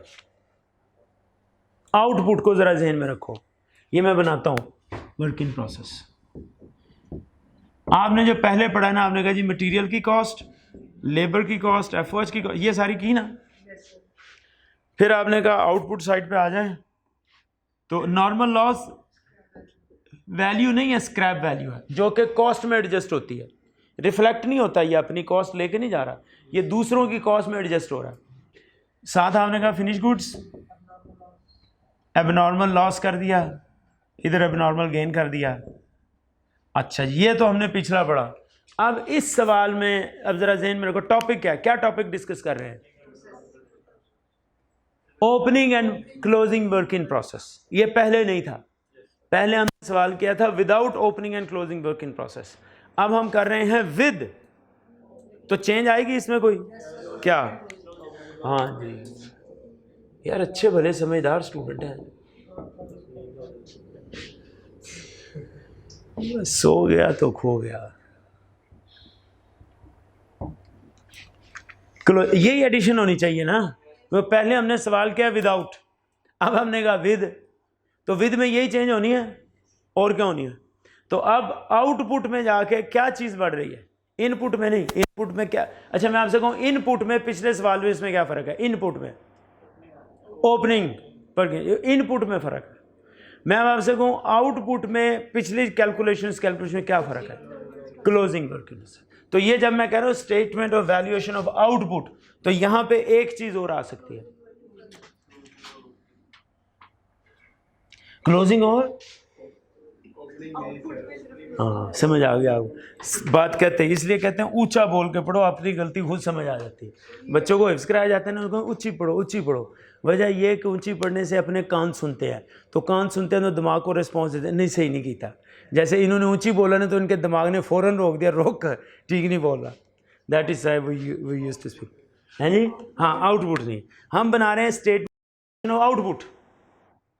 हमें चाहिए भी आउटपुट की वैल्यू ना, अगले प्रोसेस में फिनिश में वही ट्रांसफर होनी है। पूछिए जी। एक्चुअली देखें, हमने कहा रिफ्लेक्ट इधर होता है, रिफ्लेक्ट हमने कहा था एक्चुअली ये नॉर्मल लॉस का कम होना है। इटसेल्फ ये कुछ नहीं है, पहले बात हुई ना, नॉर्मल लॉस इटसेल्फ सब कुछ है। ये एबनॉर्मल गेन कुछ नहीं है, ये नॉर्मल लॉस का कम होना है। तो वो नॉर्मल लॉस उधर आ रहा है ना, तो वो एडजस्ट हो जाना इससे, लेकिन ये यहां रिफ्लेक्ट होगा because it is output of that. ठीक होगी बात? तो इनकी मैं अगर आपसे कहूं कि वैल्यूएशन करो जरा, वैल्यूएशन, तो हम ये कहेंगे सर जी फिनिश गुड के एतबार से इसमें क्या क्या चीज़ आएगी? मटेरियल के एतबार से कॉस्ट जो आई पर यूनिट आई ना, पर यूनिट ऊपर कैलकुलेट हुई, तो टोटल फिनिश गुड्स के यूनिट हमारे पास होंगे, पर यूनिट ज़रब हो गई। हमारे पास मटीरियल, फिनिश गुड्स में मटीरियल भी 100, लेबर भी 100, एफओएच भी 100, बोले मटीरियल भी 100, लेबर भी 100, एफओएच कंप्लीटेड है। तो इसमें जो उनकी पर यूनिट आएगी वो हम उसके टोटल यूनिट्स के साथ ज़रब दे देंगे। फिर आपकी abnormal loss gain closing work in process जो आएगा, इसमें स्टेज ऑफ कंप्लीशन की बेसिस पे ईपीयू कैलकुलेट हो चुके हैं। पहली स्टेज ईपीयू क्या थे, बोलो क्या थे EPU? Partially completed units in terms of completed units, वो हमारे पास ईपीयू पड़े हुए हैं। आपने जो पहली 2 स्टेटमेंट है ना, इसके ऊपर ये ईपीयू, ठीक, इसको हमने आपसे यहां से पर यूनिट आ गई, तो जो ऊपर ईपीयू पड़े उसके ज़रब दे दें तो ये कंप्लीटेड यूनिट्स या आउटपुट या जो भी हर एक की अलग कॉस्ट आ जाएगी। ये है स्टेटमेंट ऑफ वैल्यूएशन। स्टेटमेंट, अभी मोटी चीज़ ध्यान में रखिए, स्टेटमेंट ऑफ वैल्यूएशन में आउटपुट की वैल्यू होती है। आउटपुट की वैल्यू से क्या मुराद है? आपने कहा जी फिनिश गुड्स की वैल्यू अलहदा ही शो करते हैं ना, अकाउंट में अलहदा शो करते हैं आप, वरना यहाँ पे ये मुझे कह सकते हैं कि सर जी आपने ये जो स्टेटमेंट ऑफ वैल्यूएशन की, आपने यहाँ पे यह कहा ईपीयू से ज़रब दे दो इस स्टेज को, ये है कॉस्ट पर ईपीयू, पर इक्विवेलेंट यूनिट, एक इक्विवेलेंट यूनिट की कॉस्ट। इसके ऊपर बैठे हुए हैं ईपीयूज, तो मैंने कहा टोटल ईपीयूज को कॉस्ट पर ईपीयू से ज़रब दे दो तो ये वैल्यू आ जानी है। तो यहाँ पर एक सवाल ये पैदा होता है कि कॉस्ट पर ईपीयू को ईपीयू से ज़रब दूं तो ये वैल्यू आ जानी है, तो सर जी यही रहने दें, one and the same thing. नहीं, ये पर यूनिट, लेकिन जब मैंने दूसरी स्टेज में कहा अगर आपको कंप्लीट कॉस्ट मालूम करनी है तो पर यूनिट को टोटल ईपीयू से ज़रब दे दो, टोटल आ जाएगी। तो ये टोटल तो हमारे पास पहले ही था, हमने इसको ईपीयू पे डिवाइड करके इस पे लेके जाना, तो फायदा क्या? हाँ बोले।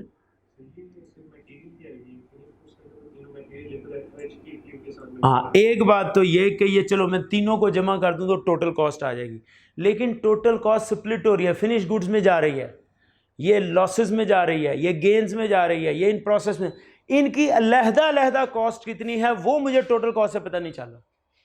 अगर मैं कहूँ ना total cost which is to be calculated, वो तो मटेरियल, लेबर, एफओएच तीनों ही है ना, तो ऊपर मेरे पास तीनों पड़ी हैं, लेकिन इनका कितना हिस्सा फिनिश में गया, कितना हिस्सा क्लोजिंग प्रोसेस में गया, कितना हिस्सा नॉर्मल लॉस में गया, गेन में गया, वो मेरे पास नहीं है। तो ये एक्चुअली स्टेटमेंट मुझे ये बताती है कि वो जो ऊपर मेरे पास टोटल कॉस्ट आई है ना, उस टोटल कॉस्ट में से कितना हिस्सा फिनिश को गया, कितना हिस्सा क्लोजिंग वर्क इन प्रोसेस को गया, कितना हिस्सा आपका एबनॉर्मल लॉस या गेन को गया। ये स्टेटमेंट एक्चुअली मुझे आउटपुट की कॉस्ट बताती है। ऊपर वाली कॉस्टिंग जो है वो सारी इनपुट की कॉस्ट बताती है, ये आउटपुट की कॉस्ट बताती है। It is required. वो बात समझ में आई है? ठीक है यार, एबनॉर्मल लॉस भी इसी का आउटपुट ही है ना, प्रोसेस का आउटपुट है एबनॉर्मल लॉस। आपने प्रोडक्शन में डाला, लॉस हो गया, तो प्रोडक्शन में डालने का आउटपुट है कि लॉस भी, तो खाली फिनिश गुड तो नहीं है, फिनिश गुड भी एक आउटपुट है, क्लोजिंग वर्क इन प्रोसेस भी एक आउटपुट है, और लॉस भी तो उसी का आउटपुट है। लेकिन आपने कहा था ईपीयू के टाइम पे डिटरमिन हो जाएगी जब ईपीयू कैलकुलेट हो रहा है। हाँ जी बिल्कुल डिटरमिन होगी। ईपीयू मीन यूनिट्स डिटरमिन होंगे, उनकी कॉस्ट कितनी है वो ये स्टेटमेंट बताएगी। पहले केस के अंदर यूनिट्स डिटरमिन होंगे, इधर कॉस्ट डिटरमिन होगी। और समझ आ रही है? तो इसमें और उसमें बहुत फर्क नहीं है, ये सिर्फ ये और ये, और इसने ही आपका सवाल 70% चेंज कर देना है। मोटी बातें समझ में आ गई? कौन कौन सी? एक ईपीयू बनाना है, एक आपने कॉस्ट पर यूनिट बनानी है, और तीसरी आपने स्टेटमेंट ऑफ वैल्यूएशन बनानी ऑफ आउटपुट की। कौन कौन सी चीजें? Finish goods. अच्छा, ये रट्टा तो हो गया, लेकिन कॉन्सेप्ट की बेस पे रट्टा है ना, कॉन्सेप्ट की बेस पे रट्टा स्ट्रॉन्ग होना है, उसमें गलती का चांस कम होना है। रट्टा इटसेल्फ सिर्फ रट्टा हुआ ना तो वो खराब हो जाएगा। अब आपको ये पता है, मैं स्टेटमेंट ऑफ वैल्यूएशन, सिर्फ स्टेटमेंट ऑफ वैल्यूएशन, आप बुक्स को देख लें, मैंने ये वर्ड ऐड किया है, statement of valuation of output. अब फौरन आपका दिमाग प्रोसेस कॉस्ट की आउटपुट पे जाएगा कि एक्चुअली तो आउटपुट हमें चाहिए ना, आउटपुट चाहिए। फौरी तौर पे आप 3-4 चीज़ें वहाँ पे डिटरमिन कर लोगे। Is it okay? अब हम ज़रा सवाल पे आते हैं। वी हैव अबाउट 5-10 मिनट, ताकि आपको इसकी न्यूमेरिकल देखें। जब तक थ्योरी के पीछे साथ उसका न्यूमेरिकल नहीं होगा ना, आपकी अंडरस्टैंडिंग क्रिस्टली क्लियर नहीं होगी। हो ज़रूर जाएगी लेकिन थोड़ी सी ब्लर होगी, कन्फ्यूजन का एलिमेंट होगा। उसके साथ जब न्यूमेरिकल कैलकुलेशंस आ जाती हैं फिर चीज़ें बिल्कुल साफ हो जाती हैं।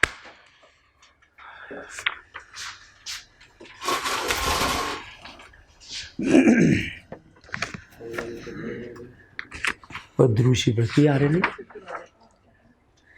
किसी और वजह से आ रहे हैं।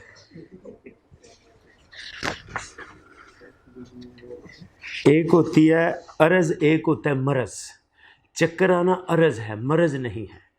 अरज कहते हैं सिंबल को, मरज बीमारी को। तो बाज़ औक़ात मरज कहीं और होता है, सिंबल कहीं और होता है। पैर ते सट वज जाए तो आंसू हथों निकलते हैं, तो बेवकूफ़ हकीम डॉक्टर वो अखां 'च दवाई पाता है।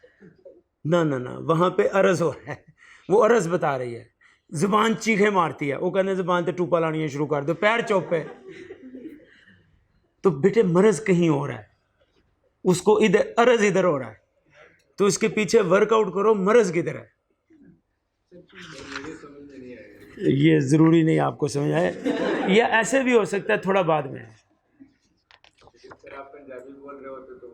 यार ये पंजाबी में मैंने एक लफ्ज़ नहीं कहा, को मरज हो रहा है तुम्हारा,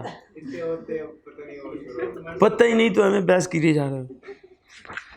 वो आज तेरा साथ वाला नहीं आया,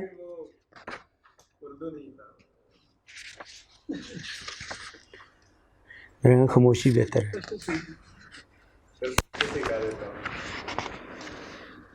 ज़मूंगा दर्जी पुश्तो फिक्र माँ कवा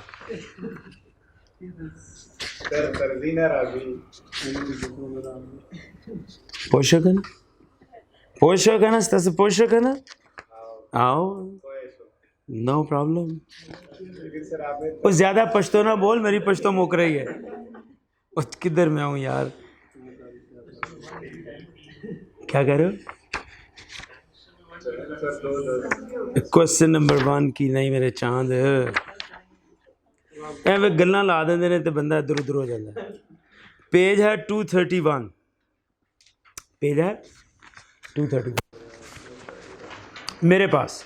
एग्जाम्पल नंबर 10 है, एग्जाम्पल नंबर 10 है।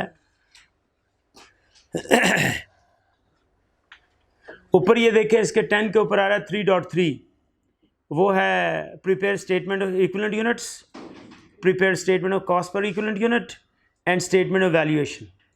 ठीक है, हमने इसको थोड़ा सा बेहतर कर दिया, हमने कहा statement of valuation of output. अब ये एग्जांपल सुनिए।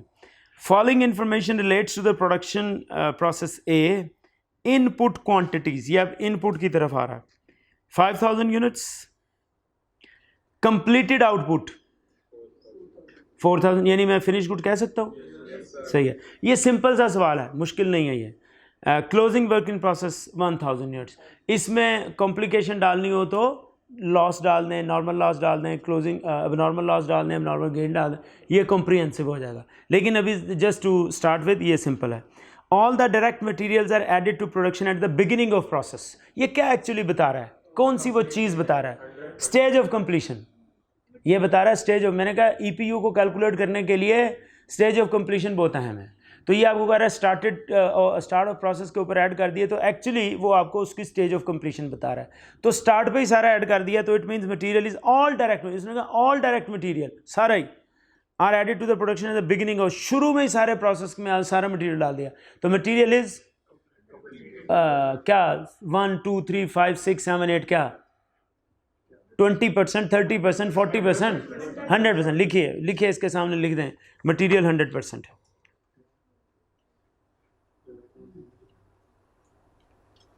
Material 100%. Closing inventory of 1000 unit is therefore 100% complete for material. Is it okay? Yes, but only 40% complete for conversion. Conversion means labor plus F. Conversion के आगे bracket में लिखे labor plus FH.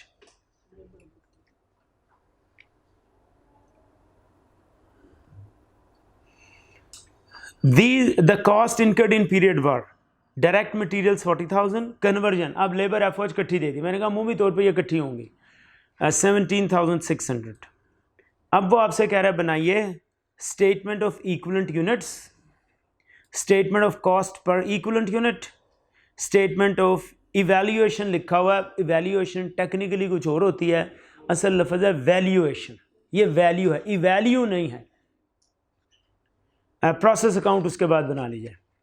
ये statement of equivalent units would required as follows. ये आपके सामने अब उसका उसने परफॉर्मा दे दिया है, इसी परफॉर्मे में आपने आगे काम करना है। अच्छा परफॉर्मा सिंपल स्ट्रेट दिया हुआ है। आउटपुट हमने एक्चुअली जो कैलकुलेट करना है ना आखिर में जाके वो आउटपुट ही, मैंने आपको कहा था जो आपकी ना स्टेटमेंट 1 मल्टीप्लाई बाय स्टेटमेंट 2 कर दोगे ना तो आपकी स्टेटमेंट 3 निकल आएगी। तो स्टेटमेंट 3 में आउटपुट हमने लेनी होती है, स्टेटमेंट 1 में भी। Finish goods, closing work in process. अब क्लोजिंग वर्क इन प्रोसेस में दो तरह की कॉस्टें हैं, एक मटेरियल, एक कन्वर्जन, ये दो कॉस्टें हैं।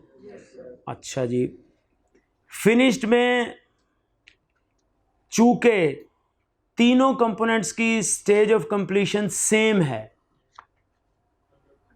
100%, लिहाजा वहां पर आपको इसकी स्प्लिट नहीं मिलेगी, मटेरियल लेबर एफर्ट नहीं मिलेगा, चूंकि तीनों सेम है। ये सारी ईपीयू मैंने कहा था बेस करेगी आपकी किस पे, स्टेज ऑफ कंप्लीशन पे। अगर स्टेज ऑफ कंप्लीशन सेम है फिनिश गुड्स के अंदर मटेरियल लेबर एफर्ट, तो स्प्लिट की जरूरत नहीं है। लेकिन चूंकि क्लोजिंग वर्क इन प्रोसेस में मटेरियल की स्टेज ऑफ कंप्लीशन डिफरेंट है कन्वर्जन की स्टेज ऑफ कंप्लीशन से, तो इसलिए क्लोजिंग वर्क इन प्रोसेस में आपको मटेरियल अलग नजर आ रहा है, कन्वर्जन अलग नजर आ रहा है।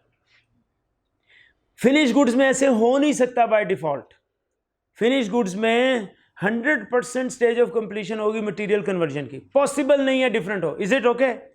100% कंप्लीट होगी ना फिनिश गुड्स, लेकिन वर्क इन प्रोसेस मटेरियल के एतबार से और हो सकता है, लेबर के एतबार से और हो सकता है, एफओएच के एतबार से और हो सकता है।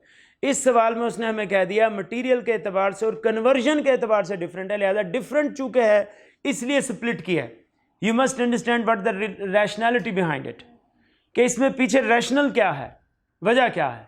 तो वजह यह है फिनिश गुड्स में स्टेज ऑफ कंप्लीशन है, ये सारे ईपीयू की डिपेंडेंस है स्टेज ऑफ कंप्लीशन पे, तो इसलिए वहां पे एक ही फिनिश गुड आई कि मटेरियल भी 100, लेबर भी 100, एफओएच भी 100, लिहाजा सब इकट्ठी, स्प्लिट नहीं करो। क्लोजिंग वर्क इन प्रोसेस में मटेरियल और कन्वर्जन और, लिहाजा स्प्लिट करो। वजह समझ में आ गई? टोटल यूनिट्स 4000 हैं और क्लोजिंग वर्क इन प्रोसेस में 1000 हैं। परसेंटेज कंप्लीशन फिनिश्ड की 100 obvious, closing work in process की मटेरियल तो सभी का 100, मटेरियल सभी का 100 और कन्वर्जन 40। आगे इक्विवेलेंट यूनिट्स मटेरियल और कन्वर्जन के अलग-अलग निकलेंगे with respect to their stage of completion. 4000 units finish goods में ईपीयू में 4000 के 4000 होंगे मटेरियल लेबर एफर्ट के एतबार से या नहीं? इक्विवेलेंट यूनिट्स मटेरियल की कॉस्ट के 4000 पूरे, 4000 100% कंप्लीट, मटेरियल के एतबार से भी कंप्लीट। आगे आप देख रहे हैं इधर आ रहा है डायरेक्ट मटेरियल, इधर आ रहा है कन्वर्जन कॉस्ट, तो मटेरियल के एतबार से भी फिनिश गुड्स 4000, मटेरियल के एतबार से 4000, फिनिश गुड्स कन्वर्जन के एतबार से 4000 का 4000, 100% कंप्लीट हो गया ना? नोट्स में आपको नजर आ रहा है? ठीक। मटेरियल, अब बात हो रही क्लोजिंग वर्क इन प्रोसेस की। क्लोजिंग वर्क इन प्रोसेस के यूनिट्स कितने हैं? 1000। मटेरियल के एतबार से 100%, 1000 mean 1000, 1000 mean 1000। 40% conversion, 1000 units in terms of EPU, 40% completion stage पे 400। ठीक, टोटल ईपीयूज आ गए। ये आपको टोटल ईपीयू यहां से पता चलेंगे। मटेरियल के एतबार से ईपीयू 5000 कंसीडर होंगे, कन्वर्जन के एतबार से ईपीयू 4400 कंसीडर होंगे। ओके, नोट्स आपके सामने हैं। सही। आप ईपीयू की वो शुरू मैंने कहा था ये वो यूनिट्स हैं which are related with components of cost. Components of cost का मतलब है मटेरियल लेबर एफओएच, ठीक है। और ट्रांसलेटेड इन टर्म्स ऑफ, वो बिल्कुल शुरू की 3 line, translated in terms of completed units, ये वो सारी बात यहाँ पे आ रही है। And their completed units are based on stage of completion, ये सारी बातें इसमें मेंशन हो रही हैं। तो मटेरियल के एतबार से फिनिश गुड्स 4000 की 4000, मटेरियल के एतबार से क्लोजिंग वर्क इन प्रोसेस 1000 का 1000, कन्वर्जन के एतबार से फिनिश गुड्स 4000 की 4000, कन्वर्जन के एतबार से फिनिश गुड्स 4000 की 4000। बात मैं फिर कर रहा हूं, आउटपुट का ईपीयू मालूम करना है, आउटपुट 2 हैं, फिनिश एंड क्लोजिंग। मटेरियल के एतबार से closing work in process 100%, 4000 units तो 4000 यूनिट्स। कन्वर्जन के एतबार से क्लोजिंग वर्क इन प्रोसेस 400, लेकिन कन्वर्जन के एतबार से फिनिश गुड्स 4000। फिनिश गुड्स के एतबार से कन्वर्जन कॉस्ट 4000 पे पूरी लगी। फिनिश गुड्स कन्वर्जन के एतबार से 4000 की 4000, closing work in process conversion के एतबार से 1000 था 400। Is it okay? मैं फिर दोहरा रहा हूं। ईपीयू मालूम करनी है आउटपुट की। आउटपुट है आपकी 2, एक फिनिश गुड्स और दूसरा क्लोजिंग वर्क इन प्रोसेस।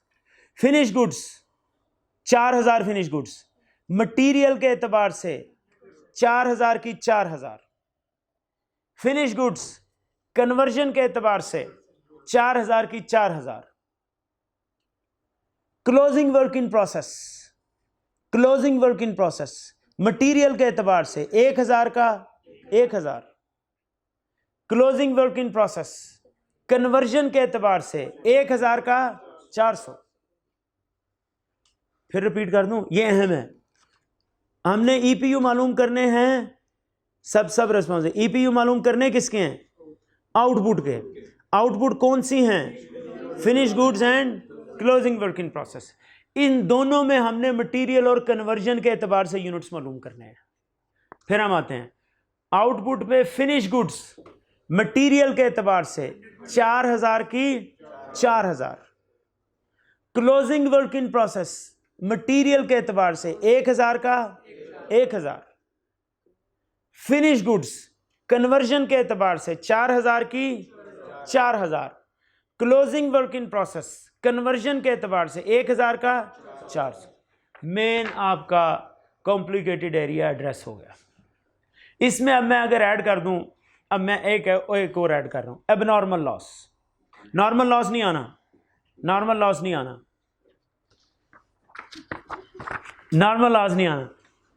ध्यान ना वंडो। एबनॉर्मल लॉस सोच के बात करने, just control your thinking, convert your thoughts. Abnormal loss इसी सवाल में 200 यूनिट्स। एबनॉर्मल लॉस इसी सवाल में 200 यूनिट्स। एबनॉर्मल लॉस मटेरियल के एतबार से 200 यूनिट्स का 200, क्योंकि मटेरियल तो शुरू में ऐड हो गया था। 200 यूनिट्स का 200। एबनॉर्मल लॉस कन्वर्जन के एतबार से, कन्वर्जन स्टेज कंप्लीट मैं डिफरेंट करने लगा हूं। क्लोजिंग की कन्वर्जन स्टेज और थी, लॉस की हो सकता है कन्वर्जन स्टेज और हो। मैं कहता हूं लॉस 30%, 200 का 30%, 60 यूनिट्स। ये सवाल कॉम्प्रिहेंसिव हो गया। अब जब मैं टोटल करूंगा ना, टोटल, तो फिनिश गुड्स का 4000 अलहदा लूंगा, प्लस उसमें ऐड करूंगा एबनॉर्मल लॉस का 200, प्लस उसमें ऐड करूंगा क्लोजिंग वर्क इन प्रोसेस का 1000। ठीक होगी बात? हो गया 5200। Closing work in process, closing material का 4000, फिनिश गुड्स का abnormal loss 200, closing work in process 1000। Abnormal loss की मैं बाइफिकेशन कर रहा हूँ ना। एबनॉर्मल लॉस में मटेरियल 200 का 200, सर कॉस्ट पोलियो पे नहीं होती। हमने हासा निकाल के ना हम सबका बिल्कुल फ्यूज़ कर दिया। मैं इतनी कंसंट्रेशन से heart connected to heart because eyes were connected to eyes. यकीन मान यार, तुझे इस वक्त जुलूस में होना चाहिए। मैं इधर बहुत कंफर्टेबल होता, मैं बहुत कंफर्टेबल होता, क्योंकि जो जुलूस के शुरका ना इस वक्त उनकी मरम्मत हो रही है, ठीक हो रहे हैं। वो मेरे ख्याल में दोनों जो है ना शायद हफ्ता की छुट्टी करें। हमारा तो नहीं है। चलो ठीक है, मजाक कर रहे हैं जस्ट यार। तूने ना गलत टाइम के ऊपर जो है ना बीच में इंटरप्शन कर दिया, वरना मैं अपने लोग कंप्लीट करती थी। तूने हासा निकाला, सब हंस पड़े हैं।